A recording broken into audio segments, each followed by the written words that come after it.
Hey pot gang, it's Beth here, and today we're going to be doing an update on the cucamelons, red peppers and basil from the March box. Both my red peppers and my cucamelons are ready to be moved out of their seed trays, and then I'm going to send you over to Steve, who's going to harvest his basil. First, we're going to repot Scylla the cucamelon from her seed tray into her small pot. So as soon as Scylla popped up, I took the propagator lid off. Don't worry if she looks a little bit limp or a bit dangly. She grows a bit differently to other plants, so that's completely normal. But now that she's got a few leaves, she's ready to move up into a small pot to get a bit more space to grow. For this first repotting stage, we're going to need a small pot, a saucer if you added them, and some compost to fill it with. To get going, grab your small pot and fill it up with compost, making sure that there's no big clumps. You want to break up any lumpy bits as you go. Before Scylla can go in, we're going to give the compost some water because her roots are going to really like having a moist environment to move into. Next, I'm going to make a deep hole in the middle of the pot.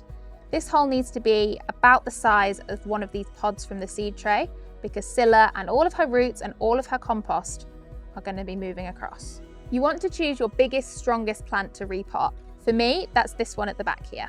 Next, it's time to very gently ease Scylla out of her seed tray pod. You might want to push up from the bottom or squeeze the pod, and remember to lift by the compost and not by her stem or her leaves. You might see all of her roots wrapped around like this. That's another sign that she's ready to move house. So gently put her into that hole that you've created in the small pot. So now that we've popped Scylla into that hole, gently press in the compost around her, filling up any gaps that are left over. We're aiming for a completely full and nicely leveled out pot, and remember to label her with one of her stickers. Scylla likes to sprawl, so she might need a bit of help standing up. So you can pop a stick in the compost right next to her, and over time, she'll wrap around it and it will help her get nice and strong. Pop her back in a sunny spot inside, but if it's getting warm where you are, you can start getting her to adjust to outdoor life. You can put her outside during the day and bring her in at night for about a week to help her get used to things. Do leave it a few days after repotting before you do that though, because too much change all in one go can be a little bit overwhelming. Remember to give Scylla a drink every couple of days. Her compost should stay nice and moist. And make sure when you're watering that you water directly onto the compost and not onto her leaves or her stem.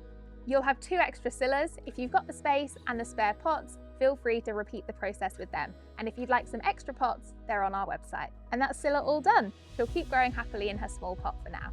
Next, we're going to be repotting Raj, the red pepper, out of his seed tray into a small pot. Again, as soon as he sprouted, I took the propagator lid off, and now that he's got a good few pairs of leaves, he's ready to move up and get a bit more space. For this first repotting stage, we're going to need a small pot, a saucer if you added them, and some compost to fill it with. To repot Raj, we're going to follow the exact same process as Scylla, which I'm going to do right now. If you need to, you can add some more compost to the top. We want the pot to be nice and full and nice and flat. And also if you need to, you can give it some water. My compost is moist enough. Remember to label him with one of his stickers as well.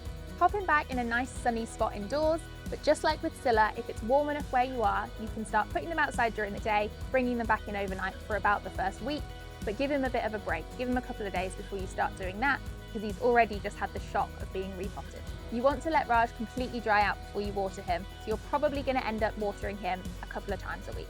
So exactly the same as Scylla, if you'd like to pot on your other Rajas and you've got the space and the compost and the pots, feel free to do that, and you can grab any extra supplies that you need on our website. And that's Raj all done. He'll keep growing happily in his small pot for now, and in about a month we'll check back in for an update. Now I'm going to send you over to Steve, who's going to be harvesting Badger the basil. Thanks, Steve. Thanks, Beth. Yes, Pot Gang, it's Steve here, and today we are going to be harvesting Badger, the basil, from March spot. Badger is looking really healthy and great.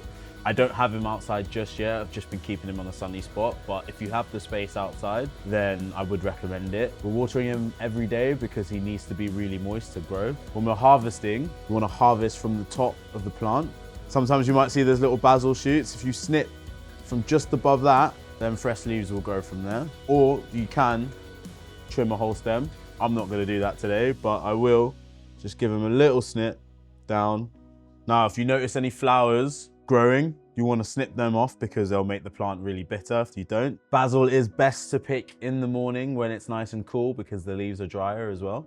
the more you pick, the more basil will grow back, and he'll keep growing all the way through summer, even up until autumn. So if you're looking for recipes, we do have recipes in the grow guide. There is an amazing pesto here that I'm gonna try and make this week. And there's also a basil ice cream for those of you that are feeling adventurous and can actually get it done. That's basil planted and harvested. And we'll check back in a couple months' time to see how he gets on.